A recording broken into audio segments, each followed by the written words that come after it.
But I think we can start. We will have to speak up, so if we forget about this, please remind us. The plan for today is this.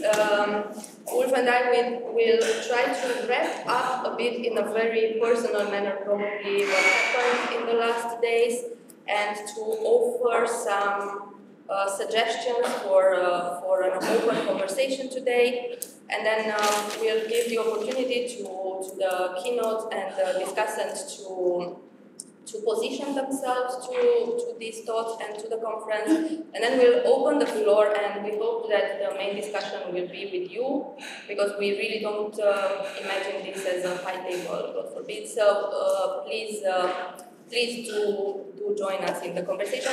Marcel will close the conference, and I hope that before Marcel closes, we will also have time for a very short conversation about how to move forward in very practical terms, what kind of network we want this to be in the future. Okay?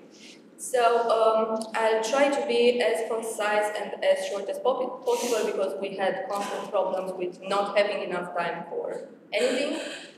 And we grouped these panels according to the topics of the papers. I'm not going to go through the topics of the papers. I'm going to talk about two things that drew my attention and connects the papers, I think, at a very deep level. One of them is the fact that almost in all papers we had elements of a reconceptualization of what it meant to weave the social fabric, what it meant to think about togetherness, about solidarity, about building something together. This doesn't mean that it came without fragmentation, without tensions, without conflicts, that it was not a deeply contradictory process. But I think this issue of broadly, what we can broadly mean by community, as Igor started, and its relationship with what we can broadly call the state, I think it was present in all the papers, and I felt the need to mark this because it's also something that we haven't properly addressed. And on the one hand, I think it was a joy to see that we came so far from the totalitarianism literature from the 90s. I think we came very, very far, and I think this conference somehow synthesized the ways in which we came far. And in a different way, I think all these dimensions that we touched upon are still in lack of a systematic thinking when it comes to state socialism. And you had all these dimensions related to community making, like in Igor's opening keynote, community and territory making, and I would mark here the fact that many of the papers had elements for a contribution to a discussion about uneven and combined in Trotsky's line of development, and which were not articulated as such. And you could see it in Igor's keynote, in Sarah's, Faroof, Anna's paper, Yelka's paper. So you could see this in many papers. Then you have all these elements of work-life arrangements, and then, of course, a step forward in my imagination towards a theorizing, an Eastern European corner to theorize social reproduction and its relationship with production.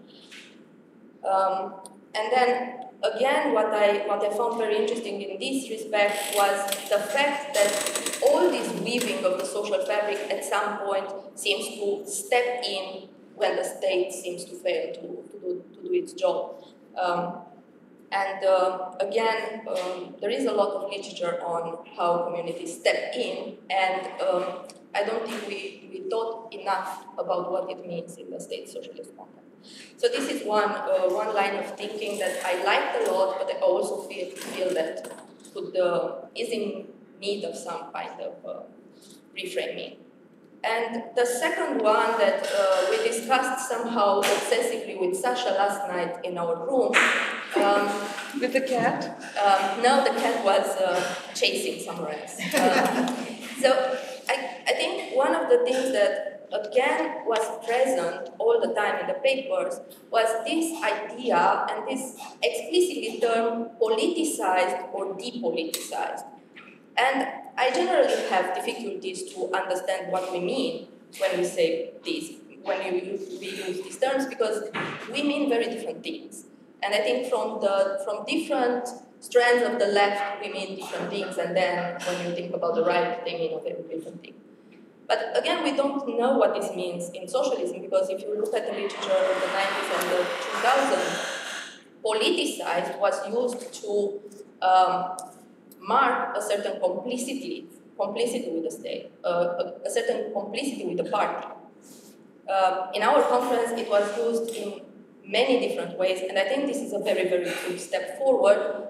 And it's also a good step forward when we start thinking about other associated notions like solidarity, agency, Eigensinn, resistance. And I think if we don't understand what notion of politics we adopt, it's very hard to position these concepts around. So these are my 2 cents about the conference, and then my ideas about moving forward are interconnected, and I start with what I missed was a discussion of historical continuities. And when Rosa Luxemburg invited us to contribute to this conference, they wanted, and I think they were right, to open the conversation towards the post-socialist continuities and how we can think about our current condition in East Central Europe from the perspective of historical continuities.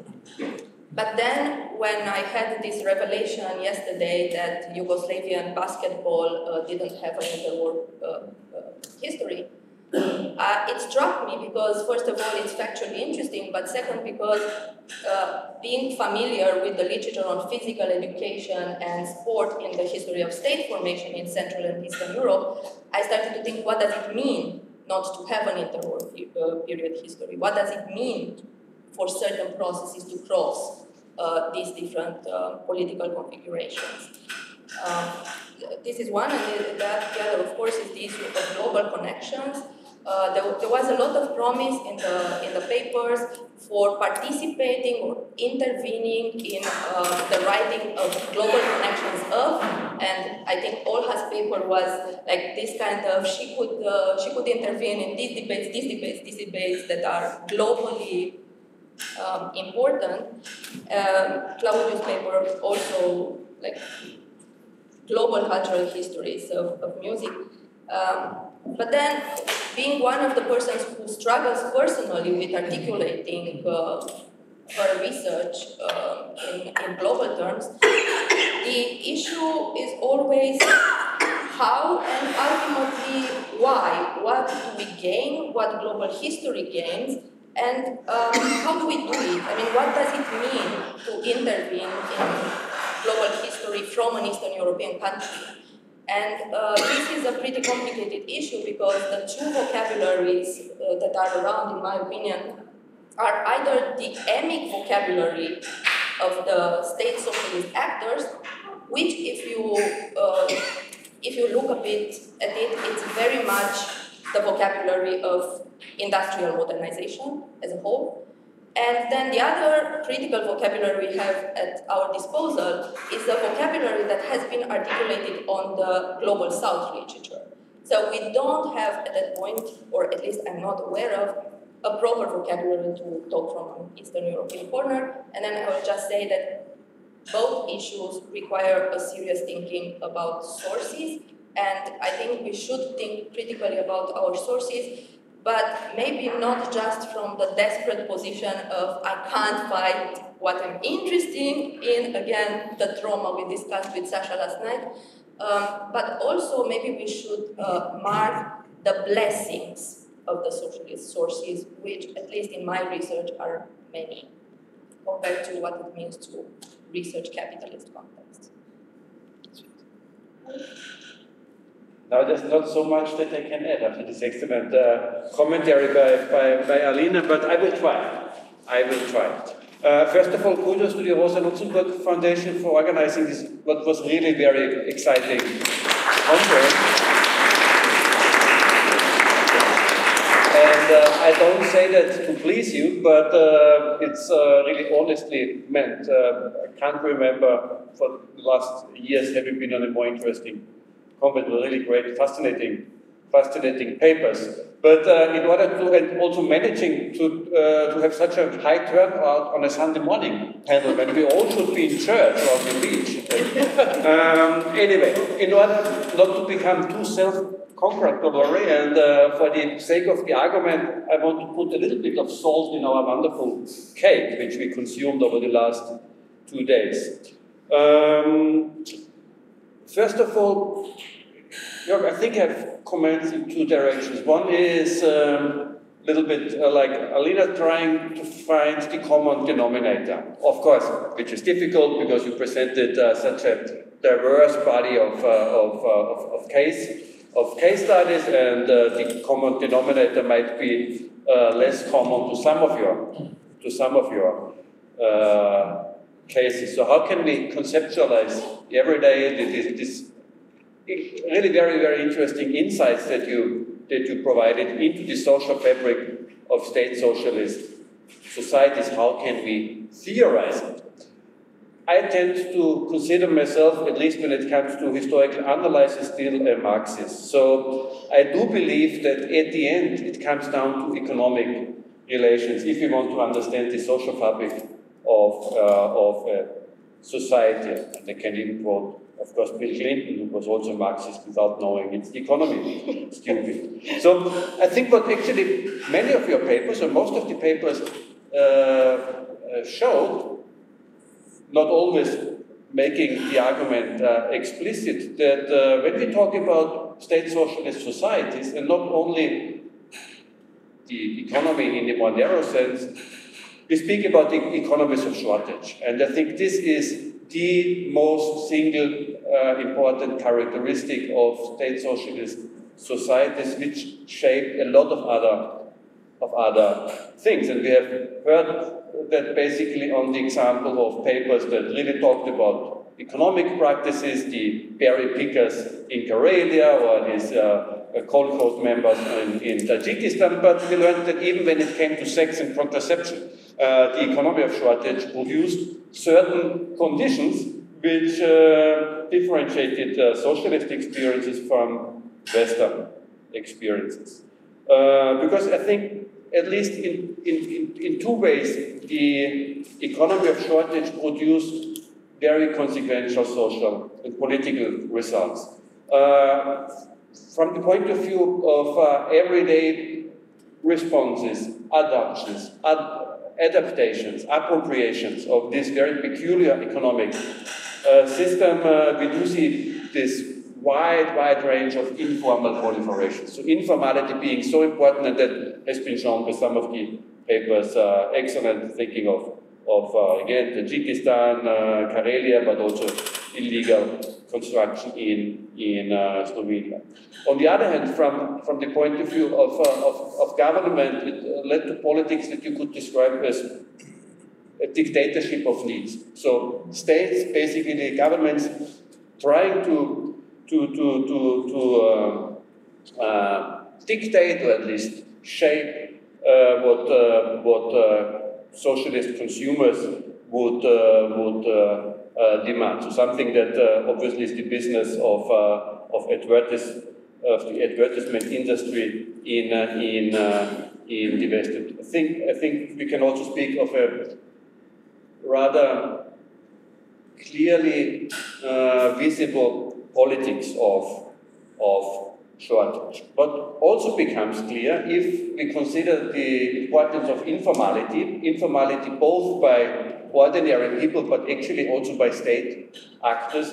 We see another characteristic of socialist societies, which is that the economy was not disembedded from society.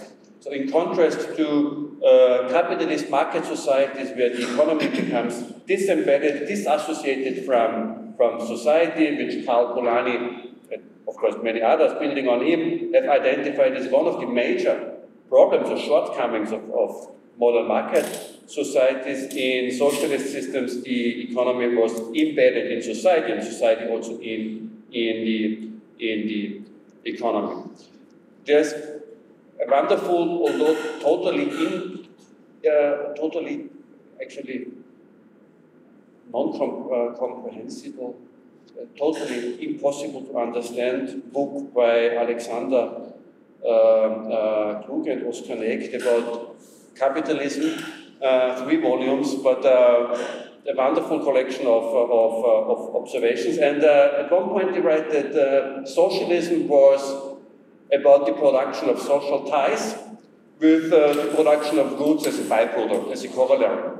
And capitalism is vice versa. It's about the production of goods with the production of social relations as a byproduct.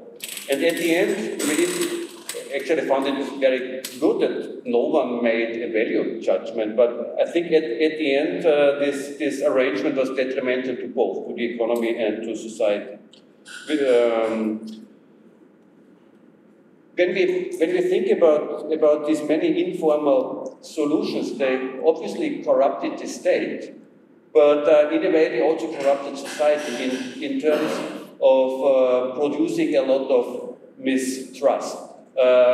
Trust was not a category used, but I think trust is really crucial if we want to understand how these informal proliferations work, because they depend on trust. But the circles of trust, and I think that has come out at least implicitly from some papers, the circles of trust in social societies were really very narrow. There's this nice concept developed by a US anthropologist, I think the book was published in the 50s, Edward Benfield, about southern Italy, and basically wanted to explain why, despite all this money coming from the north being invested in the south, it did not develop. And he identified familialism, amoral familialism as the major reason, which meant that the circles of trust are really limited to a very, very close family or kinship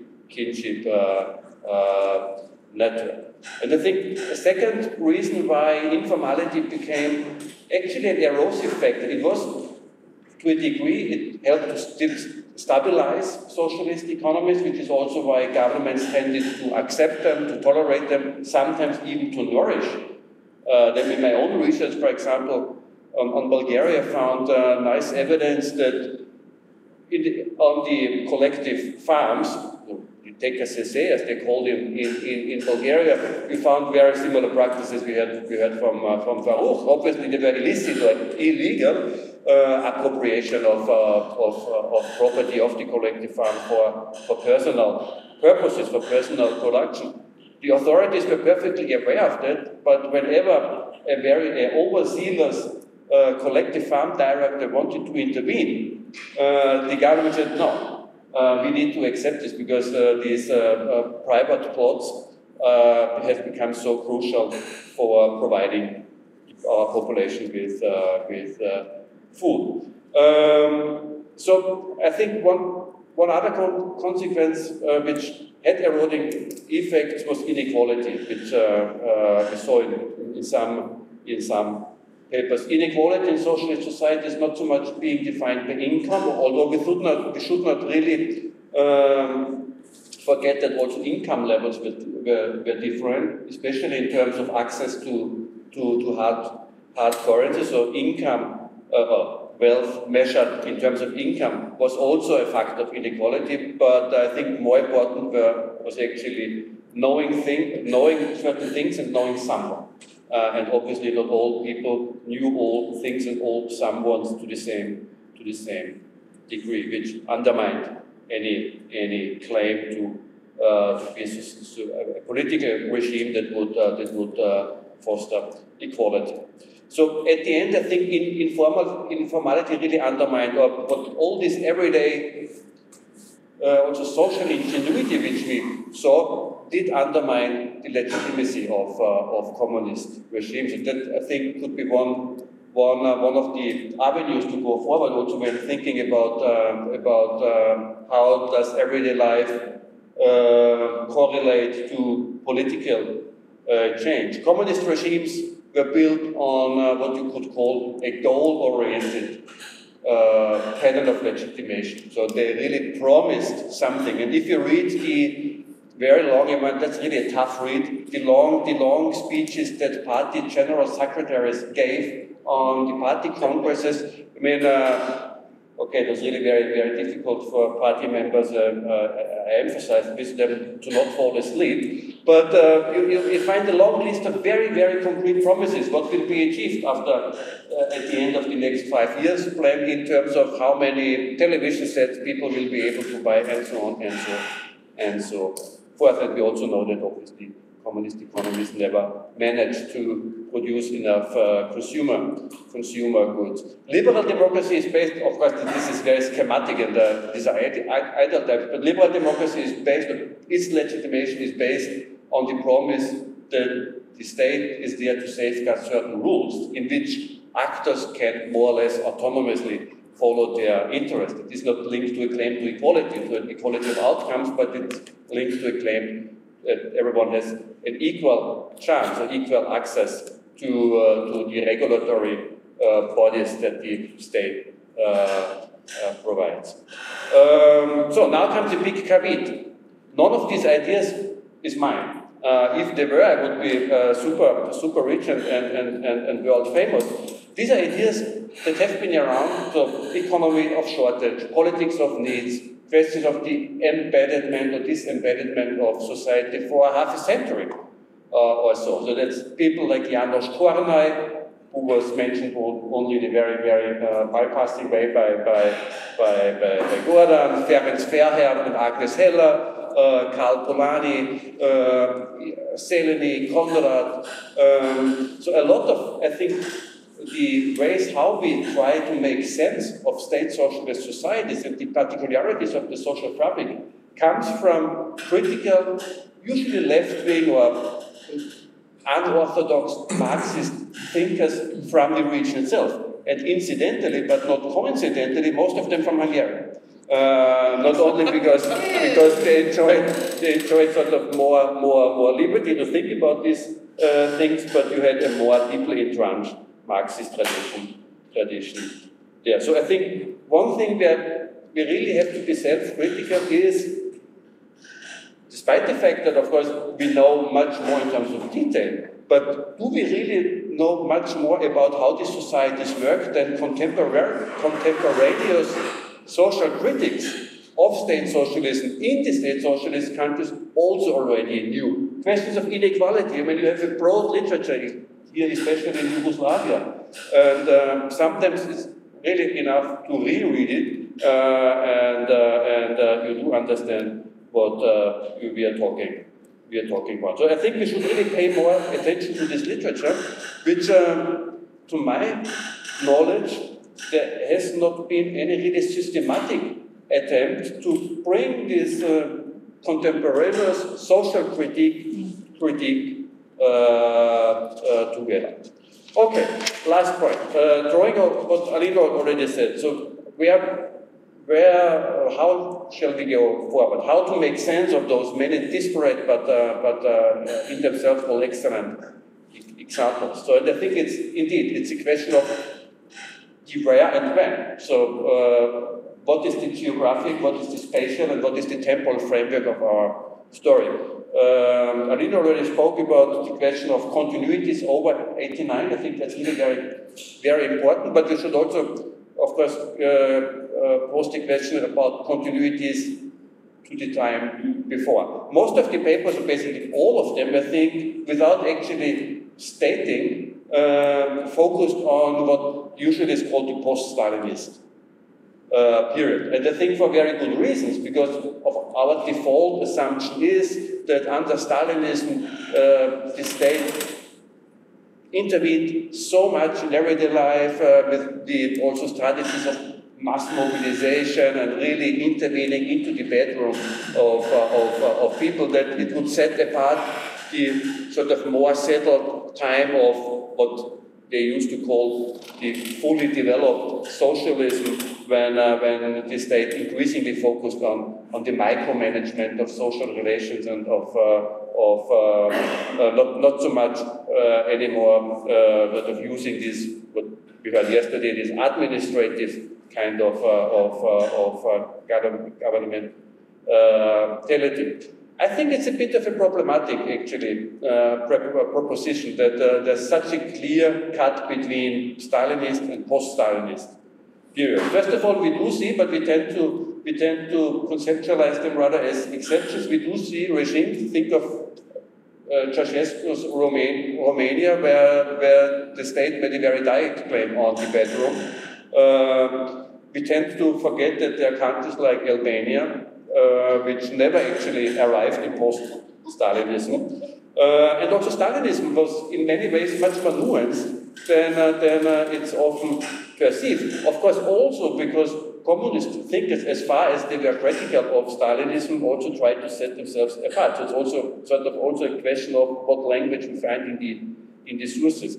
There's some excellent Hoffman, I forgot his first name, on Stalinist values, or Yuka Kono on consumption during Stalinism, which shows that a lot of those things that became then more entrenched after Stalinism were already there, at least as an idea in Stalinism. So I think we really should not only question 1989 as it, in terms of whether this was such a discontinuous event when we talk about everyday life, but also whether 1956 is such a caesura when we talk about everyday life, which of course also would mean that for those countries where communism was established only after World War II, we have to ask for pre-war traditions, which we certainly would find. I mean, Bielka said that actually building houses illegally was a very popular tradition in Slovenia also before communism arrived, and probably that pertains to other questions as well. I think I can basically close here, but so I think the chronology is really important. Most papers actually sort of presented more this kind of snapshot perspective. There was not much temporal change. We really need to ask what are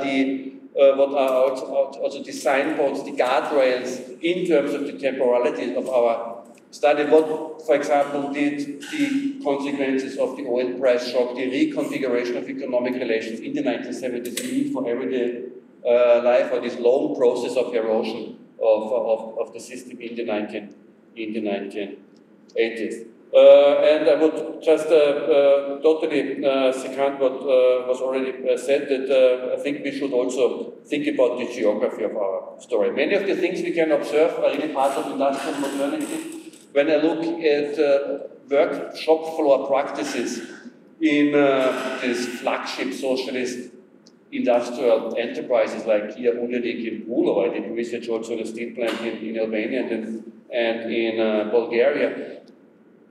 It's really fairly similar to what we can see in big industrial enterprises in continental Europe, at least up until the 1970s. I think it's really only this big technological divide that starts somewhere in the late 1960s, early 1970s, that sets West European developments when it comes to work apart from socialist societies, which kept to this, but increasingly became an anachronistic model of modernity much longer. I think we should really do more comparative research between different socialist countries. None of the papers was comparative, but also with West or different geographies. You mentioned the global South, but there's also European South. So a lot of what we can observe in a country like Yugoslavia, think of gastarbeiter migration, that really links it to other countries of the European South or Northern Africa for that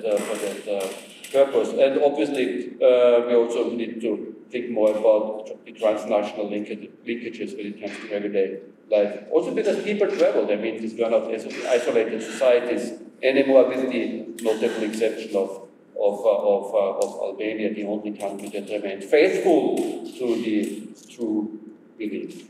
Yeah, I think I can close it. Now I will ask the keynotes and the discussers to react to this, and then we'll open the floor for the participants.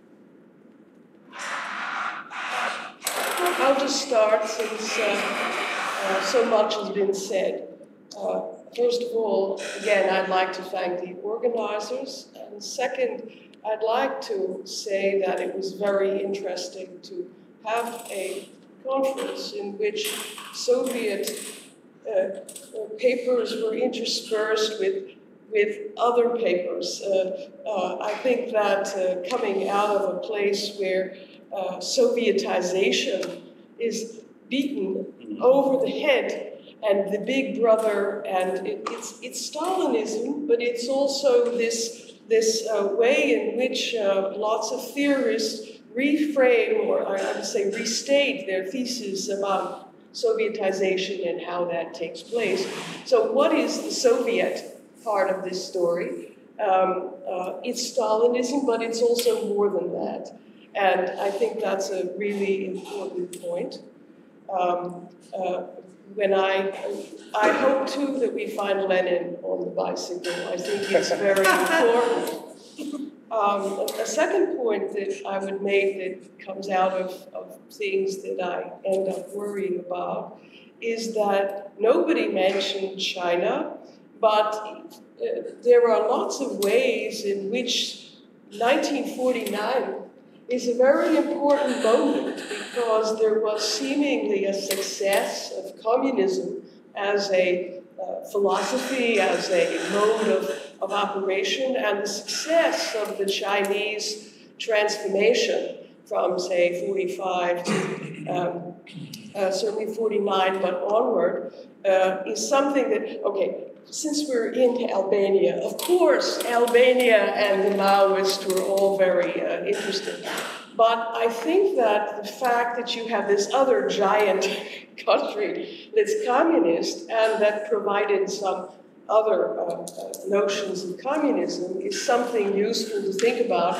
And I didn't hear anybody mention China, so I thought I'd mention it just to show that I know it's a big country. And it's actually now in the discussion. I mean, we all talk about China for all kinds of reasons, and the question is, what do we do with the success of China when we reinterpret things? And my colleagues, I see my one British soul up here, my British colleagues were so upset when in China they'd adopted market reforms and they stayed communist, and I had them close to weeping. You know, please, we wanted to see that economics would bring a particular political change, and it didn't.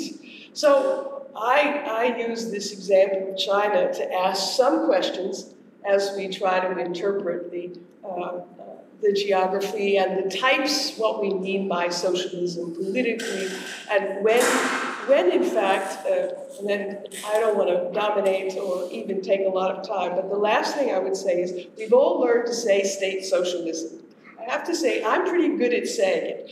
I can say it, you know, on command. But when do we use communism? When is communism a relative term, and is state socialism somehow a better term? Under what circumstances? When do we need communism? Only when the party is there?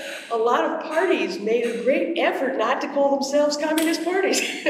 You know, we had to learn when we did all of Eastern Europe, whatever that is, that not everybody wanted to call themselves communists. They were workers, they were this, they were that. So I'm not sure when we feel comfortable now talking about communism as part of this politicization, depoliticization, is there a moment when we say, okay, it's not really communism?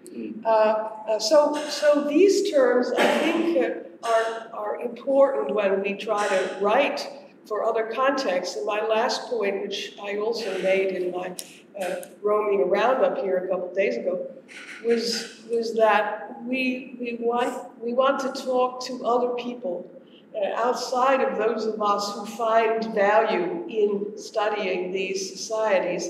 And however it is that we go forward, I think that one needs to think about who else we want to talk to besides our wonderful group. And I always come to these conferences because they're always the best. Now, I think one thing we could say is the reason we study state socialism is all the best people study it. I think that's well. Anyway, but I'm making a quasi joke, but it certainly was really interesting and fun. So there's a question of who else do we talk to? Do we have to talk to them in comparative terms? Do we have, say, 2 countries? Do we talk regionally? What are our terms of discussion? And the last thing I'll just mention, because people know that some of us are in, called Labor in State Socialist Europe. And I have to say that we had to fight to get that title through the publisher. And the compromise was I put the years on the end of the title, because the publisher did not want to say there was something like State Socialist Europe. And the point of saying State Socialist Europe was to say it was still European. It was still in Europe. And so there's that question. I agree with you, absolutely. Southern Europe has lots of ways forward. But I'm wondering whether saying State Socialist Europe resonates for anybody, and whether that is something that would make Europeans break out in a sweat, or whether that's a kind of a term where we can play with some of these combinations of terms to try to bring an awareness of connectivity as in addition to separateness. So that's all I want to say. Well, I agree with Alina, especially all the proof that we need to look for more explanations and a deeper understanding of what we have been discussing here. And I think there's 3 ways in which we should expand our research questions. The first one is, Alina mentioned it already, the question of continuity, but it's not just continuity from communism to post-communism, it's also the continuity from pre-communism to communism. And what we often underestimate, I think, is the tenacity of historical behavioral patterns. For instance, Max Weber, in his Protestant Ethic, says that the spirit of capitalism needed 3 or 4 centuries before it matured and became dominant in society. And Karl Marx, when he was thrown out of the Communist League in 1859, he said that, or not 59, earlier. Anyway, he said when he was thrown out, as you people, the workers in the League, believe that the revolution should be now, and otherwise you can take to bed. But that's wrong. You need to educate yourself for, I don't know exactly the figures, I mean 10, 15, 50 years, so that you can govern yourself. It's not something which you can immediately. And this kind of slow structures, which take centuries to change, we see that also in Eastern Europe, that it is not, was not possible to change the behaviors instantly, or even 20 years or so. So we should focus also on the continuities, and these continuities also go then on after the 89 or whatever. So that's one thing, and this also connects then with the fact that people have often different kind of work motivation. By the way, this was already described by Trotsky in his little book, Problems of Everyday Life of 1923, I think. All these people in Russia, he says, most people are used to waiting in queues for hours. And we have to create a new culture in which people become impatient and as customers. And so have demands that they put forward. And then the bullshit jobs, which is now, of course, a term used for the West by David Graeber, and so is the fact we have lots of bullshit jobs in real socialism, and before socialism, and after socialism, everywhere. So, and where do these bullshit jobs come from? That has also something to do with moral incentives and all kinds of economic logics, which we should explore further. So that's one thing, continuity. The second is, our conference was largely methodologically nationalist. I mean, our papers focused mainly on one country. And for better understanding, I think it's also often necessary to transcend the boundaries of the nation states and to look at connections. Ulf and I were discussing earlier about Tito's influence in the Arab countries in the 1950s and 60s. Nasser, well, in Egypt, was a great fan of Tito's, and so the Yugoslav model had all kinds of impacts outside Yugoslavia, and this was reflected in Yugoslavia also, because people could then be proud of, our Tito is now driving a supercar together with Nasser. Lots of pictures of that. Yes. But, yes. Or for instance, the connection with liberation, and of course the connection between different countries and within countries. We had a topic where in Slovenia there were gastarbeiter from other parts of Yugoslavia who were treated worse than the Slovenian workers, which reminds us of what happens today everywhere, isn't it? But there's also workers from Vietnam coming to East Germany and so on. So this kind of connections we should also see. And finally, I think that if we want to understand what happened with state socialism, then we should also see that it was part of a great, what they would call a great cycle of 200 years, starting in the 1820s or so with early socialism. And then you get anarchism and Marxism and syndicalism and social democracy and communism and trade unions, and they are all down. There's a huge worldwide crisis of labor movements, including the socialist systems which we have been discussing here. So it's all part of one complex of something which somehow went wrong, although lots of achievements were also made in this period. So that's would be the third extra perspective that I think we need to be able to explain what was going on. Yeah, let me try to continue to where Marcel stopped, and maybe try to go in the other direction. So, first of all, on this issue of connections, global perspective, and so on, it is indeed striking that this perspective was lacking in most of the papers. It was there, but none of the papers was really explicitly, from the start, concepted as such. And there is a lot of research currently going in the direction of alternative globalization, connections between Eastern Europe and the Global South. And it is really exciting research, and I'm participating in it myself at the moment. But really, at a certain point already now, this research hasn't reached its peak, but already now I'm trying to put brakes on it in a way and try to question, okay, can we really talk about alternative globalization? Can we talk about socialist modernization? Because if you look at it on the institutional level, you know, these countries never produced the kind of overarching, obliging institutions which the capitalist world was able to establish. You know, most of these projects were still national in their outlook.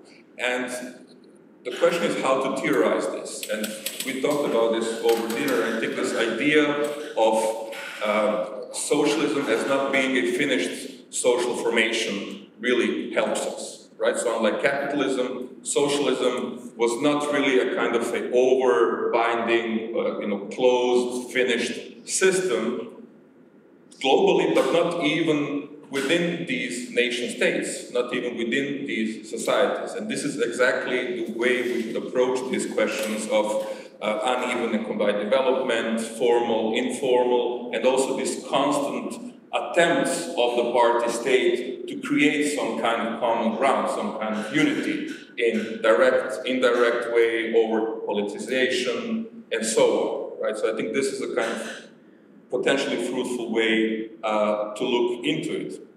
But there's also temptations there. So, you know, on the one hand, if you look at this uneven and combined development within these nation states, these particularities, these differences, it is then quite tempting to stretch and to say, okay, well, this is a continuation of the pre-war period, or to say, okay, let's look at the continuities between socialist and post-socialist period.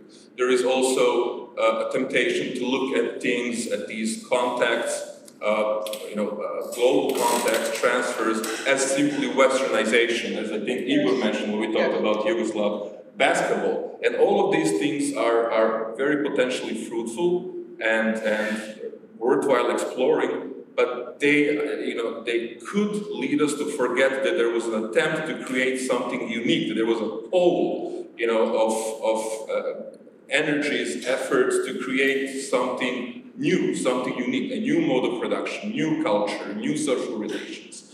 And that if we, simply look at these, transnational contacts, continuities in temporal terms, that we might lose this essential idea of state socialism that we, forget about it. I think we should always keep this in mind, because this was what these attempts were about, right? Even if we look at the informal, the parts of societies which were excluded from these socialist modernization projects, it is not automatically that they refer to pre-socialist period, or that they identify themselves with the West, or that these were inevitably proto-capitalist relations which are taking place, right?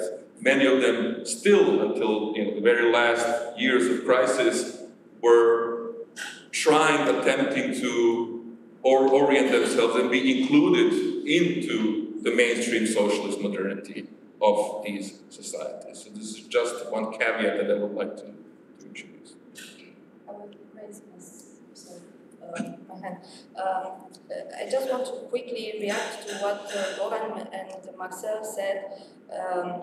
First of all, I do feel at the moment that this idea of looking at state socialism in the great cycle of leftist ideas, thinking about work and life in specific ways that struggle for forms of equality and solidarity and put a different vision of the world forward than a competition, profit-based one. Because ultimately there's this very, very simple kind of divide that we've been struggling with historically for 200 years, and maybe more, but let's not go there. So I think this is very productive. But I've been also thinking that my hopeful vision, all of a sudden, when we were talking, is that because we have this attempt to globalize the history of state socialism, I think they are very productive. I mean, when I read Sanchez Simoni's book, or Besnik Ula's book, or you, James Mark research and his group, you do see all these expansions and all this potential. And maybe we should be more kind to ourselves and think about the gains of establishing research objects from different lenses and see what we get from them and give ourselves time. Because there is also the issue when we talk about the history of state socialism, I'm always asking who is doing history of state socialism. And then you see that how many of us come from countries where there is no tradition of labor history. How many of us come from countries where there is no tradition of history of technology?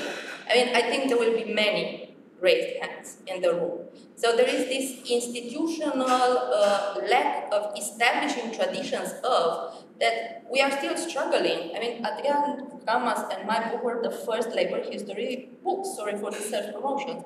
But this meant that instead of being proud of it, we were actually acting on a nightmare. a nightmare of dealing with sources, a nightmare of understanding, a nightmare of not having secondary literature.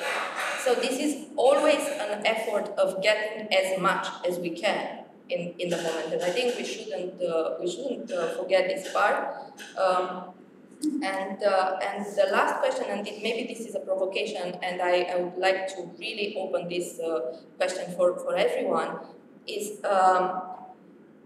part of this conference lack of conceptualization of global connections, historical continuities, and so on and so forth, partly a result of the way in which we framed it as an everyday life conference, because I think many things we discuss here also apply to the everyday research of capitalist societies. So that's also something that maybe we can think about. So, should I go? Okay, so I'm going to make a plea for social theory. So I'm an anthropologist, not an historian, so I have a commitment to a certain kind of social theory project. And you don't think that historians also have a commitment to theory? I do, but they don't. They often tell themselves they didn't know. I think that a lot of them don't. I've been criticized for that. I'm sorry. No, people have told me that no, we don't do it. Okay, whatever. All right. I'm talking about social theory. Let's all do it. Okay, so we'll discuss. And so what that means is. And as an anthropologist, I'm completely committed to the historical and cultural contingencies in places. Right? So I'm not arguing by talking about social theory as obliterating difference. That's absurd. But I do want to make some arguments that we need to rethink even the categories we're using for socialism. I think that the economy of shortage was a very effective rhetorical move by Kornai. But if you're poor in capitalism, you live in an economy of shortage too. So why you think, I mean, the idea, so it's shortage under what conditions and for what purposes? If you look at, for example, a lot of the discussion of planning and shortage and so on would apply just as much to GM as it does to apply to certain socialist enterprises.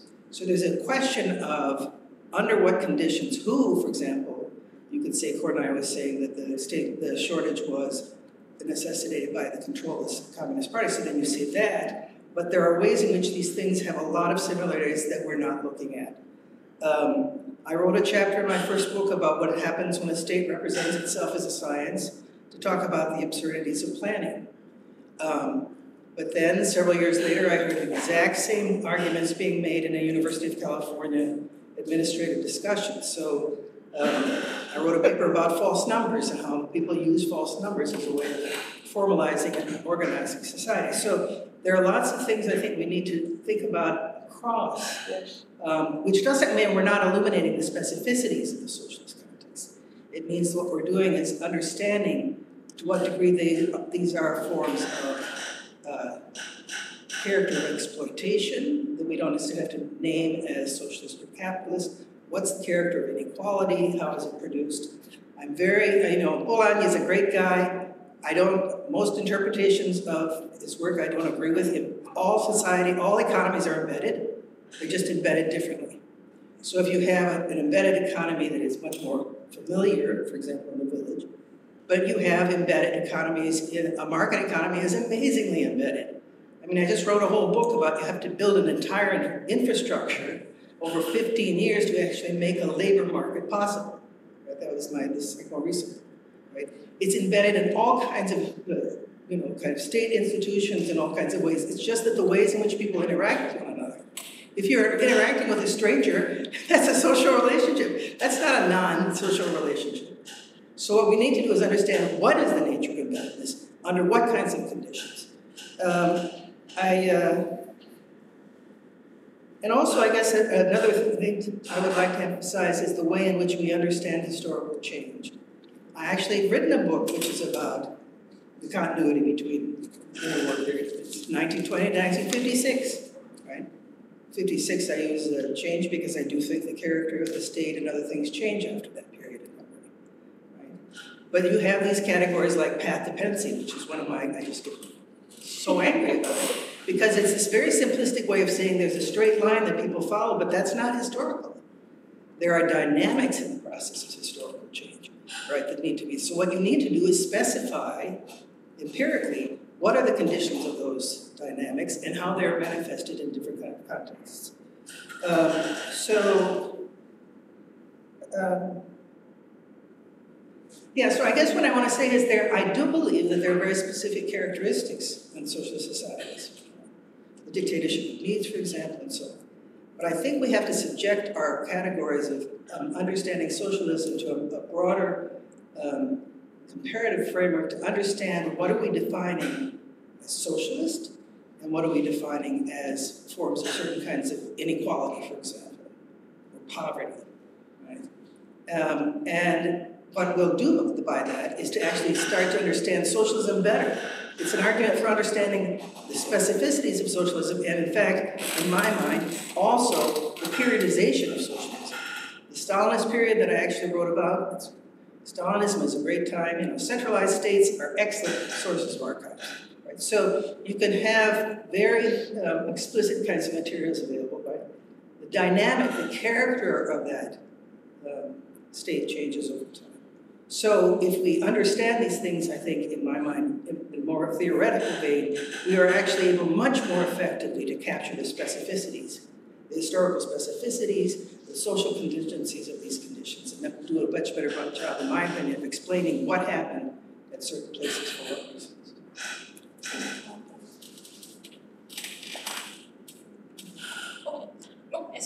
I might react a bit both, starting from what was mentioned about the subjective observation that so many Hungarians are among these theoreticians of state socialism. And I think it's not necessarily accidental, because on the one hand, there was a Budapest school around George Lukács, who was really an extremely important thinker after Karl Marx. And also, I think there was another reason for that, even so it's not limited to Hungary at all, because there was a praxis circle in Yugoslavia, in Poland. There were also critics of high Stalinism. So in the 60s, there was an attempt of what Lukács formulated as tertium. So something which is neither Stalinism nor capitalism. And then I think it nicely exemplifies that most of these thinkers, like Agnes Scherer and Horosty and others, Borna, definitely ended up as supporters of neoliberalism. So that kind of shows that that thing that didn't really exist, or they couldn't define it, let's put it that way. But I think that there are, since it's still contemporary history, there were very important psychological factors which motivated this move. And I think it was crucial that there were attempts to reform socialism from within, and the same from Austria. Actually, very including Yugoslavia a bit later. So there was a political defeat of these attempts to have a different socialism, other than what has happened actually. What is connected with Stalin's name. And this failure impacted on the personal fate of these soldiers. One of the most emblematic is perhaps János Kiss, that's a long story. So what I'm trying to say is that I think I like very much the very innovative topics, bicycles, fashion, and so forth and everything. But there I thought it could have been developed further, exactly what Marcel said, that Marxism was actually a global history from the start onwards, especially Eastern Europe, and I think that was something very specific, which in spite of all the legitimation ideologies and compulsory citations of Marx and Engels and Lenin and Stalin, still represented something interesting, exciting, even in the 50s, because in Eastern Europe, certainly it's true for Hungary, but I think it's true for the whole Eastern European countries, history was national history. So it was it was understood as national history, trying to justify somehow the nation state and the rule of the majority groups. And when Marx and Lenin came in, then an opportunity opened up to make, that time it was called universal history. So to transgress, at least theoretically transgress the borders of the nation states. And I think that's an important theoretical tradition that one should somehow return to. Because unfortunately, I mean, I am more familiar with the Hungarian context, but there is certainly a retreat in this sense, and national histories again tend to overrule, to be the hegemonic narrative. So that's about the theory. And about the practice of comparison, well, I can understand it's not just methodologically difficult, but also physically, because we have to invest extra double work.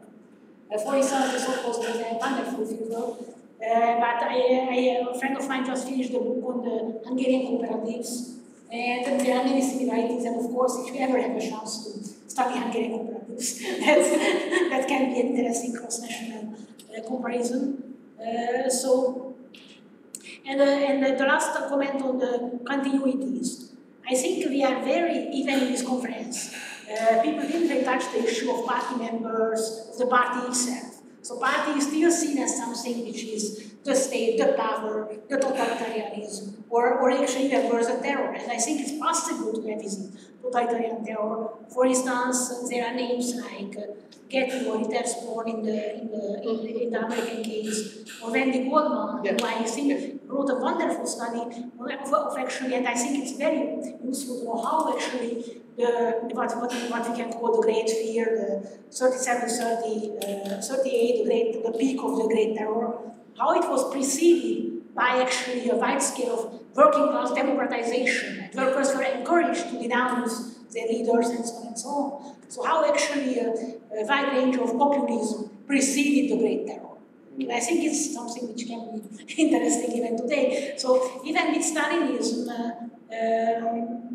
I would say that it was much more to it than, I mean, we can reassure ourselves that it was just totalitarianism, but I'm afraid it was not. So it was not just Mitläufer, as the journalists would say, but they were active agency going on, even throughout the high years of Stalinism.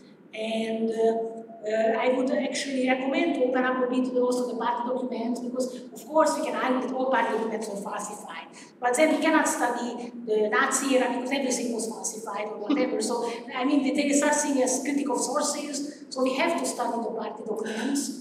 Because not necessarily because they tell the truth, but because they are documents produced by contemporary agencies. So I would go back even to revisit Stalin's terror, even to revisit the secret working of the secret police in a much more nuanced way as what is seen by Das Leben der Anderen, which is. I mean, they don't say it's totalitarian, but it's still a totalitarian view. The GDR, I'm afraid.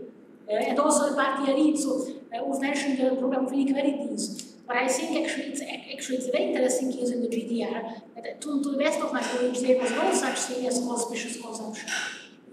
Which differs from Ceausescu or other countries. But that's even the question of nomenclature can be revisited through a non-totalitarian lens. So I think that's second image. Thank you. Yes, thanks. Alina, I will start with something you said earlier about being kind to ourselves. I would add that we should also be kind to the societies we are researching.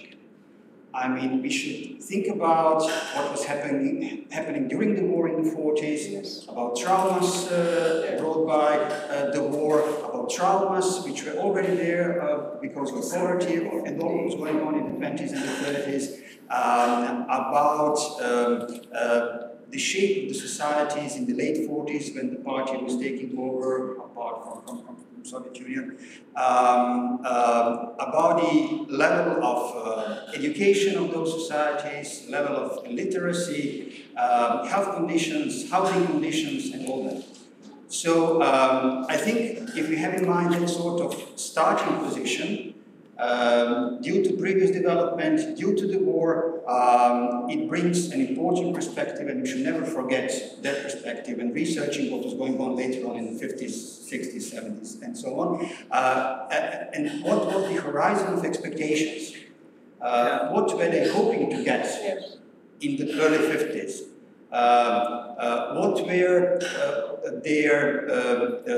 What were the fears they had? Those who were somehow enthusiastically accepting new communist ideas, hoping that the life will get better extremely soon, and those who fear that they might lose something what they had before, or even communists themselves who feared that they would not be able to provide what they are saying they will do in 10 or 5 after 5, every 5 years. So anyway, that sort of picture which is there in 45, 47, 49 is an element we should never forget. And then maybe if we have to measure the level of all those processes of modernization, levels of modernities which happened afterwards according to that, and which were again quite similar in different parts of Europe. As I said earlier, there are definitely socialist peculiarities about it, socialist modernity, 4th or 5th gear in order to be faster than what was happening in the early 20th century, 2030s, the wish to catch up or the wish to produce something totally different and unique, as it was said earlier. And then there is maybe another thing we should be kind to. The sources in the archives, which are at least the sources I've been researching in the Yugoslav context, sources which have a very high level of criticism or self-criticism about what is going on.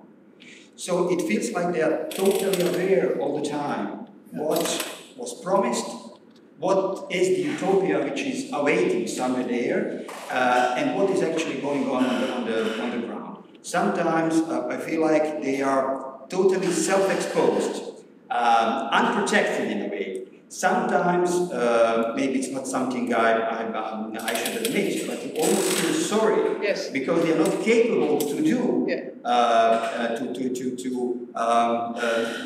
implement some excellent ideas they have.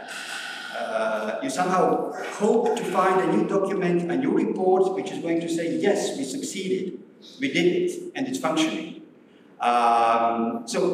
A lot of criticism, self-criticism, total awareness, what is good and what is going wrong. And then also, sometimes when the criticism is lacking, then you can see that those to-do lists are repeating in every plan that is coming.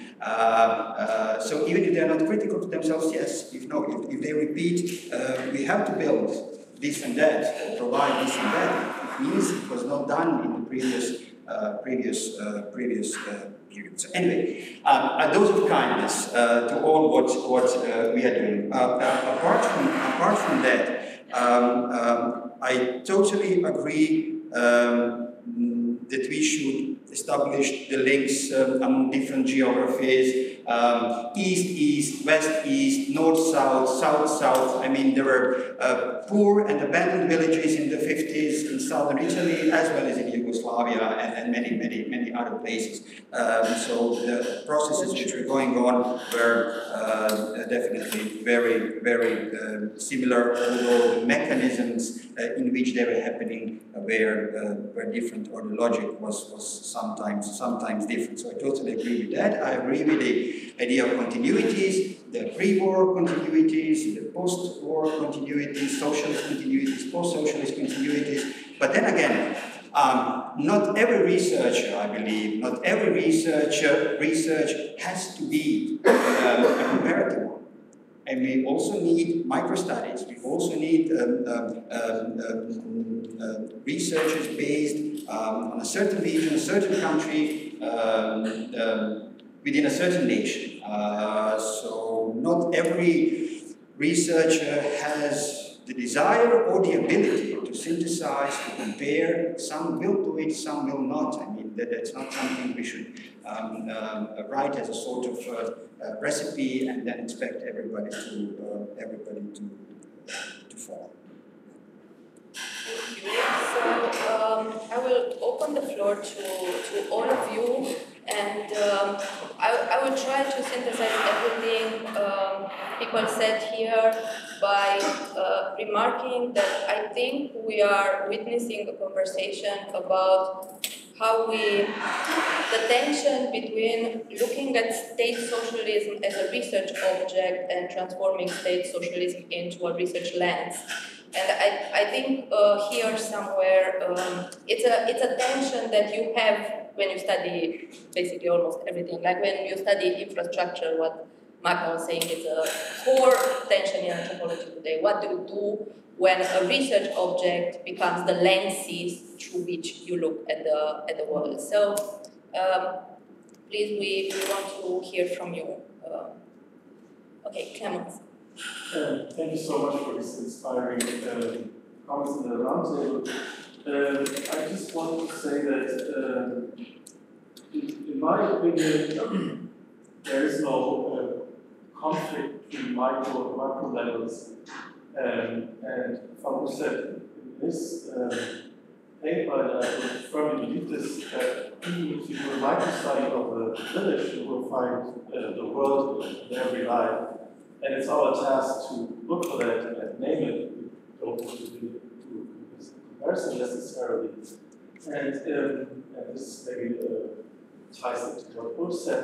In the early 80s in Germany, there was a big discussion. Alltag is actually the right term to connect the micro and macro level. And in my research, I've resorted to the concept of life world, which is sociological. Yes. Concept which actually, in my opinion, works much better to when you do like a micro research to connect this to levels. I think even if you look at peasant, he's somehow embedded into the world everywhere. It's just the research. That's our task. Thank you. Olga and George and then Yeah, thank you everyone for a great conference, and I think I learned a lot, and I think it's indeed very fruitful to meet up in this very international setting and to expand our perspectives to the whole variety of socialisms there are. I've been, this is a kind of very intense political moment for some of us, and there's this moment of a lot of rethinking of how we research and how our research functions then independently of us. And when I'm thinking about the image of socialism and state socialism and how it this debated outside of academia, particularly in Ukraine, I see actually a big conflict and a big frustration about it. And I would describe this as a kind of conflict of interpretation of what the socialist past was. Was it something good, or was it something absolutely bad? And these conflicting interpretations do influence everyday politics and do bring to some quite serious conflicts. And neither of us in this room, of course, is having this black and white interpretation, and neither of us was saying something that was absolutely fond of this state socialism, or was absolutely black about describing it. So I think that on our side, it's a task to provide more nuanced and detailed descriptions of state socialism. But there's one thing that we could do to kind of make things better, and it's about framing our research. And when it comes to the Soviet socialism, I observed a trend, and also a trend of this conference, and it's a trend of calling things that are happening in the imperial center with the word Soviet, without specifying it as a kind of case. And like, I think it's really kind of important to not like to indicate that we're like talking about Soviet trends on the example of Moscow, on the example of Leningrad, or like on the example of Central Russia, because these like this kind of interchange between like imperial center and Soviet is very tricky, and it is like contributing to like a lot of conflict in two ways, because like when you're talking about like imperial center, obviously it's not a story of like massive discrimination based on language and religion and type of economy. And then like imperial center, at least in Soviet Union, was like a lot more resourceful, accumulated resources, and we can have like an image of some like plentiful socialism. And then when we talk about particular cases in Soviet republics, it's all of a sudden becomes a story of shortage and oppression. And like I think that the way we frame the research should really be changed. So I think that it's very, very dangerous to speak of like Soviet developments and like think and actually like take only the sources from the imperial center. And I would like to hear from maybe scholars of Southeast whether these problems, similar problems exist or existed, and whether there's anything that we could like change to kind of build a more to build more consensus about public consensus about what state socialism was, because I don't think that there's like a consensus in other countries, and it's anyways like a complete interpretation of what the socialism was, and we as scholars could contribute to kind of a better interpretations of the past and more understanding. Yeah, I just wanted to kind of echo the thanks to everyone and to the organisers. It's been it's really enjoyable. It's really interesting conference, and I wanted to start. I mean, again, also this kind of concept of shortage, I think, is. I've always had this in mind growing up in London, and I also know what it's like to grow up in a shortage economy, right, in some very kind of specific ways, like housing. But I also wanted to try and connect some of these, particularly comments from Alina and Goran about kind of global turn in socialism, and I think maybe this is in a way something that we can connect back to, say, Marcel's point about temporality. I mean, I think this kind of shift is this kind of particular focus that we've seen on trying to connect socialism, state socialism, to issues of decolonisation. I mean, in one sense, it's kind of a problem, right, for the everyday issue of state socialism. Many of the practices that these scholars work on are I mean, elite is not necessarily the right word, but potentially kind of elite practices, right? They're not necessarily mass practices. They have mass kind of resonances in mass culture and mass society, because the people who travel between the state socialist world and the more decolonising world function in some way as a kind of cosmopolitan elite. That's one of the kind of issues, and one of the issues that, for example, I found my students always. When I got into read these things, they said, well, okay, so if the experts are looking in Germany to Syria with that. But I think if we try and adjust the lens to a kind of everyday level in terms of those links, then I think that can provide some really interesting answers. So and potentially also a kind of answer to this question of temporality. So I think one of the kind of huge stories in terms of change over time for the state socialist world is you know, the promise of decolonisation as it comes in, particularly in Africa in the turn of the 1960s. And then the subsequent kind of failure of that promise, right, from the late 1970s and it's very apparent by the 1980s. I mean, there's a dissertation by a guy called Scali, I can't remember his first name, it's not French. It's about foreign policy experts in GDR, and it tells the story of the GDR diplomat who was sent to Zimbabwe after Zimbabwean independence in 1980 and he was told by his colleagues, you know, whatever you do, don't engage in any more failed experiments in socialism. Which is kind of, I mean, which is a line which is a deep conservative heritage, right? And it was particularly striking for me when I read it. I think it reveals a certain kind of cynicism about the potential for socialist development by the 1980s, right? Even the early 1980s. And the failure, I think, of decolonisation to produce a kind of socialist third front, socialist kind of third world, right? Has deep resonances in the everyday life of state social societies in Europe, right? Both in a kind of material sense. You know, I mean, again, the GDR example is something like the coffee crisis of 1977, right?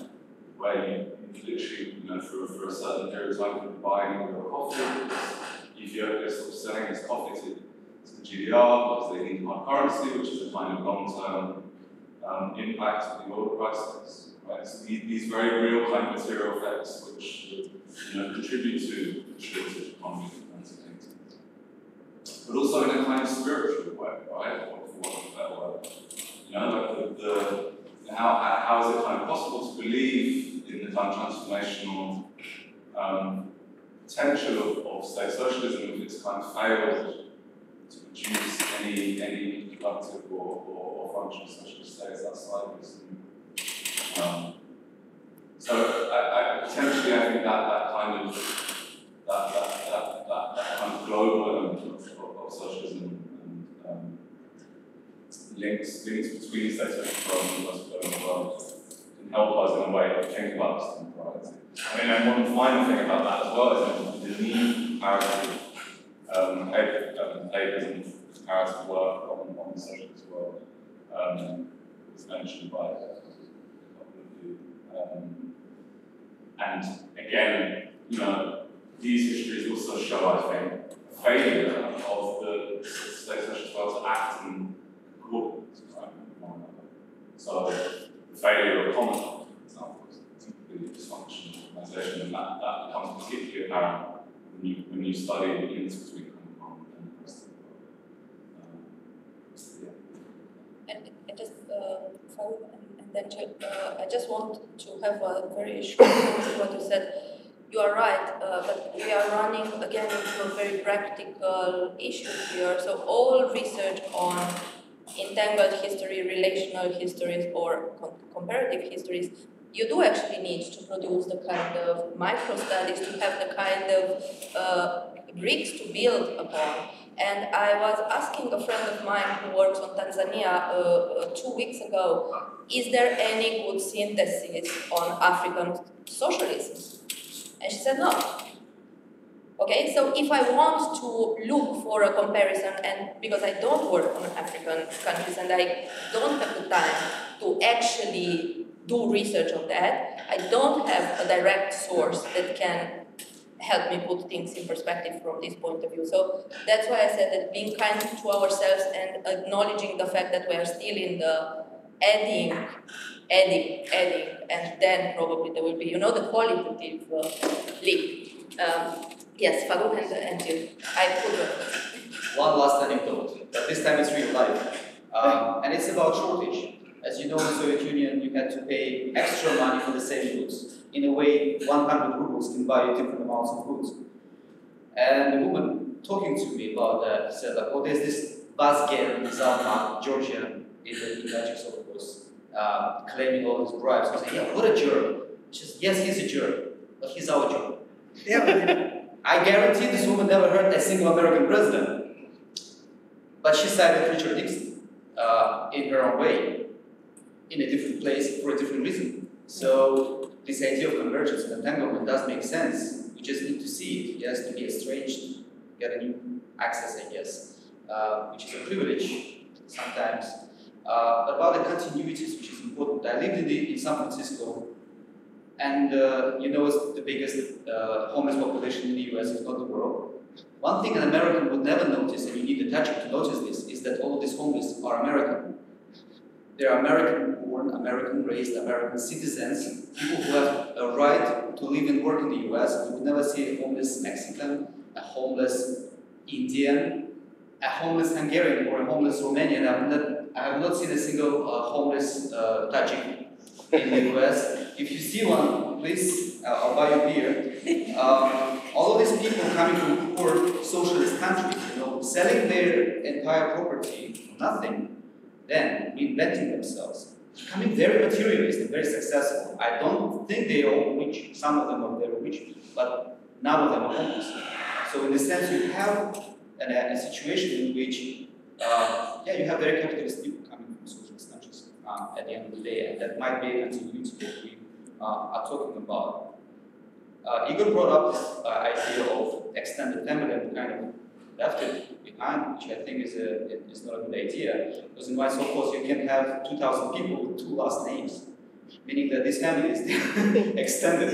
It's extended beyond any comprehension. So what if they leave this kind of Nesna which pre-existed socialism, and in a way they are having non-state socialism already pre-existing. So you can have capitalist socialism, and you can also have non-state socialism. And you can have state socialism, and all of this can coexist in one single place. Anywhere, I'm not saying it's unique, and that's the whole purpose. It's not unique. You just need to be estranged from that to see that. And I hope it helps to connect some kind of thoughts. And maybe that tangled history does matter. And in fact, there are very good histories of Tajikistan. American, Russian, and 2 Kazakhs. This is still waiting, yes, this is still coming up, yes. Okay, maybe we have to have a beer and to talk about why maybe the migrants you see from socialist societies are not necessarily capitalist when they go there, but they might become very racist, very sexist, and very neoliberal in orientation because they are actually the immigrants who make it, and this separates them from those who don't. So maybe it's a long conversation, but thank you, Jill. I just wanted to build on what was said about global entanglements and continuities, and I think maybe we can think of both of those things as yardsticks for measuring socialism, for evaluating socialism. So looking at these global entanglements as obviously their capacity to export socialism, to promote socialist development, and also the limitations of that, which you underscored. With respect to the continuities as well, if we look at something like patriarchy, right, we're seeing these continuities from obviously the pre-war period, right, but then into the post-socialist period. But it becomes then a basis for evaluating the socialist project, right, the continuities. I think both from a negative and a positive perspective, right, especially at the micro level, right, and seeing that why is there resistance? Well, because people have these expectations in the 40s and the 50s about socialism, and then those needs weren't met, right?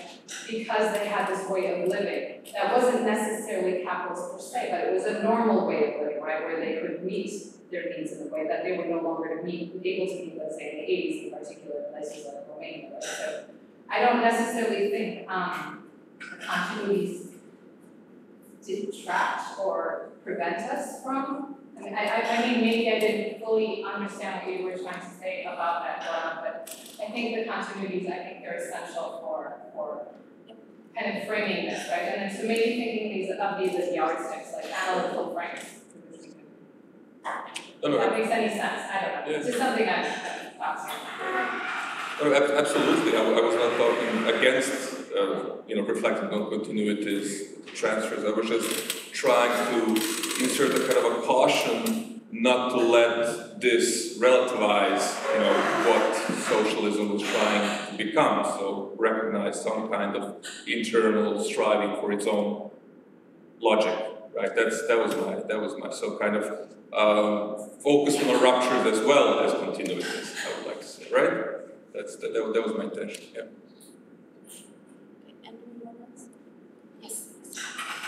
Thank you very much for the conference. Sorry, I'm going to grab one thing that struck me a little bit, everyone talked about, you know, the connections that we've seen and the kind of overarching arguments we can make about socialism. I think it's very important, but one thing I found kind of surprisingly listening in the conference, I don't think this terminology, I mean, I missed a couple of presentations, ever came up with the question of subjectivity. You know, when you focus so much on Eigensen and resistance, it seems like people are living outside of ideology. And at least in a lot of projects that I work on, you know, ideology was construes the sense of self and one's relationship to the, you know, to the immediate circle around, to the state, but also to the world and the history and their own sense of, you know, having his or her own place in history. So, and of course I understand that, you know, this whole idea of subjectivity came in as a critique of Eigensen, but I wonder if we could reconcile this in a productive way. Again, with our long discussion with Sasha last night that I keep setting. Why didn't you record this session? And it also had parts that nobody should ever hear, but we were actually, it's interesting because we were actually commenting on how lucky we are in a way that we escaped the logic of talking about socialism as ideology and how much formal literature identified, for instance, these issues of how politicized or depoliticized you can frame this as subjectivity or processes of subjectivation and so forth. But I think it's much more productive to look at how these things happen than to assume that any form of politicization is a form of absorbing state ideology or being absorbed in it, or what does it mean to be part in it, to participate in it. I'm not saying we shouldn't look at it, but we should actually look at it. And I think thinking about state socialism as an ideology really prevented it from us from doing this for decades. So maybe now we can recover it and look at it differently. But in a way, I think for us it was a relief in the conference that nobody talked about ideology. I don't mean ideology as this kind of set of rules, you know, like 50 tons of Marx and Lenin that everyone has to memorize and that, you know, attend the parade. But in the way that Albert talks about it, is a ferment that comes into contact with human lives and help people to make meaning of themselves. I agree. I completely agree with you on this. I completely agree. Very good. Total agreement here. Yeah, total agreement here. 50 tons is a lot. 50 tons is a lot. If you Yeah, but consider it's like that, so many meters, you know. if you consider that depending on which country you live, you have to also 50 tons of Envarosa, for example. Oh, yeah. Yes.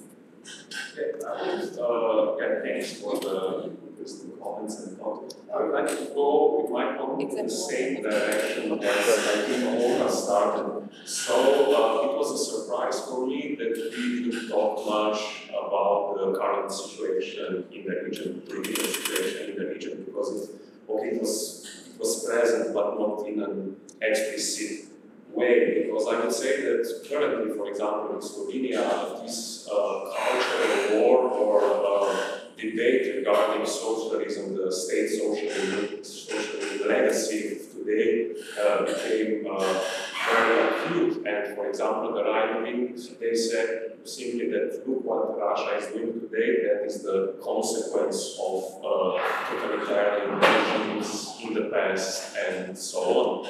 And on the other hand, the, theory or progressive intellectuals, we don't have an answer, a simple answer to this problem. And I don't know if this complex vision of different stories is the right answer, but maybe we should intervene more into this debate. So I asking myself, should we do the pure science or should we somehow enter this current debates, and isn't also this the legacy of socialism, that you should enter politics, that there is no this strict distinction between science and politics and so on. So yeah, that's an interesting question that remains open. Excellent question. Maybe you have a last question on this, because this is also a sad question for many of us in many ways. So if you have a direct comment on this, if not, yes. Yeah, I was thinking perhaps we should think a bit and then deconstruct this notion of state socialist societies, especially when they're kind of juxtaposed whatever the capitalist, liberal democracies. Because on the one hand, I'm thinking about Jeff Ellis, Forging Democracy, which shows that democracy is a socialist product. It was fought by people, the liberals. They sent the army when workers demanded democracy, and so on. And nowadays we talk about liberal democracy as if that is not a total contradiction in terms. Liberalism is the negation of democracy. It always has been historically. And on the other hand, these socialist societies, they were always embedded in a global capitalist system, dominated by the US, and really kind of oriented, towards that, both in terms of, modernization, which was based on the import of technology from the West. That was, in Slovenia, what it meant, a good machine for the factory, it was German. It was, the export markets, when they wanted to export the goods, what were the US and Europe. So you see kind of also when we talk about the failure of socialism, but we have the same failures also in capitalist or pro-market third world countries struggling with exactly the same issue. So perhaps to start there, the notion of social society isn't that simple, and this binary opposition between socialist and capitalist countries, or perhaps also not, because a lot of the elements that make capitalist countries successful are actually socialist and fought for by socialists in this long process that we talked about from the 19th century. Thank you. I think this was our last comment. We'll use the last part for Marcel's closing remarks. But before that, I want to launch this very serious, not performative, not celebratory invitation for all of you to drop us emails and to open this network towards a practical and systematic function. And we intentionally took an anti-productivist approach to this conference. We didn't want to start with the idea that we are going to edit the volume, we are going to publish. There are moments in our intellectual life when people should meet and talk and exchange ideas without aiming to fit them into an article format, and I think this kind of dialogue we thought, and Rosa thought that it's very important to be established, and I think for all of us it's important to have a network, and my 2 cents on it is that maybe we can find ways in which this network can function as a support network, in which we can put together bibliographies, sources, maybe our colleagues can offer to read drafts in different moments of our works. We can put together panels and we can stay in contact in all sorts of forms. And we really need you to chip in with as many ideas as possible. And then we'll have to discuss with Rosa Luxemburg how we can do it technically, but please do flood our inbox with ideas, because I think it also has to be built up with as many voices as possible. Marcel? Yeah. Well, we still have 15 minutes, but I don't need 15 minutes. Okay? That's great. But, well, behind this conference is an observation that we made that after, let's say, after 1990, for a while, it was quite silent on the historical front for people, scholars studying state socialism, because the historians who could have done something were not so enthusiastic about the developments and found it also difficult to think independently about the history of state socialism. But then we observed that there is a new generation of younger historians emerging, and you are the younger generation that we were thinking of.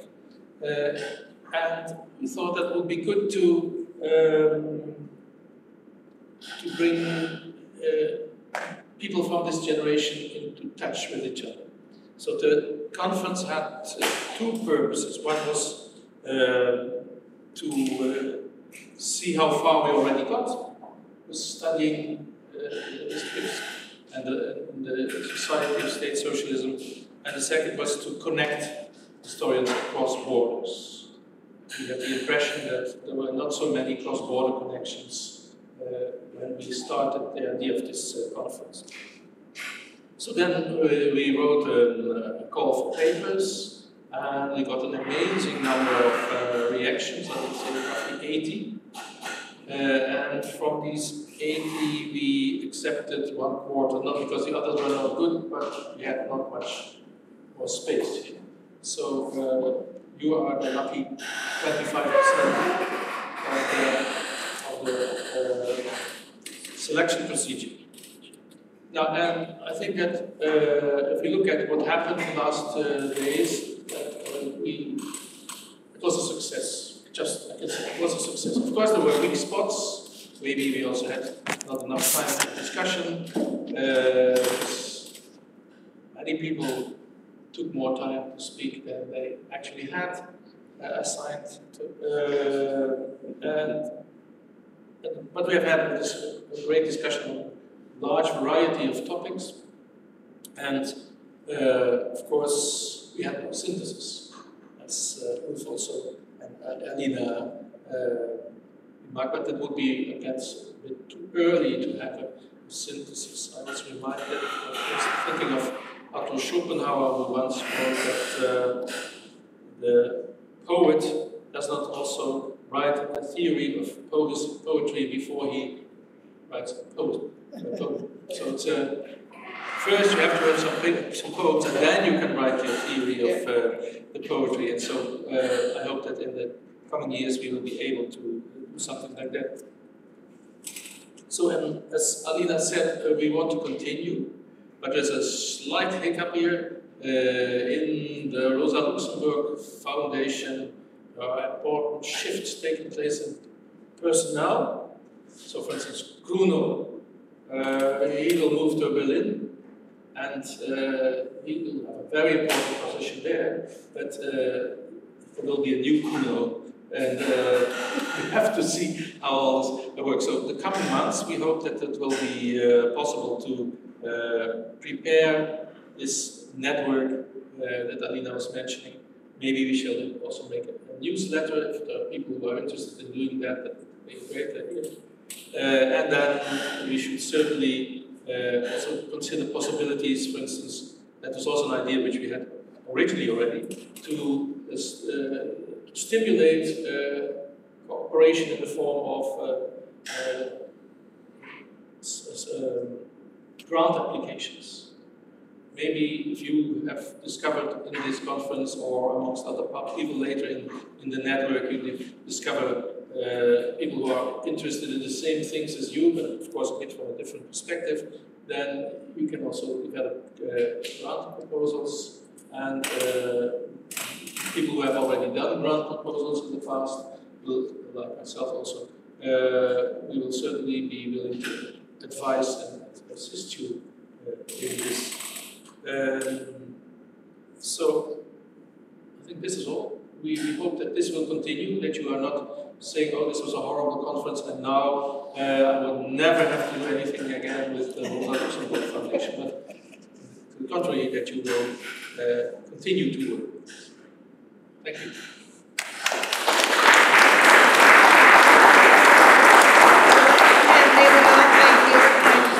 Putting together this great idea and making it happen. So thank you very much.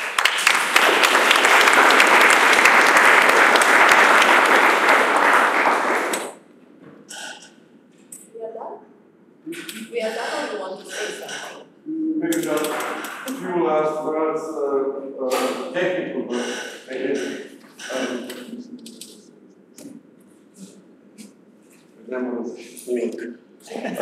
First of all, thank you all for being part of this conference. Thank you, Igor, and thanks to the students and colleagues here from Pula who helped us very much. Without them, it would not be possible. Thank you.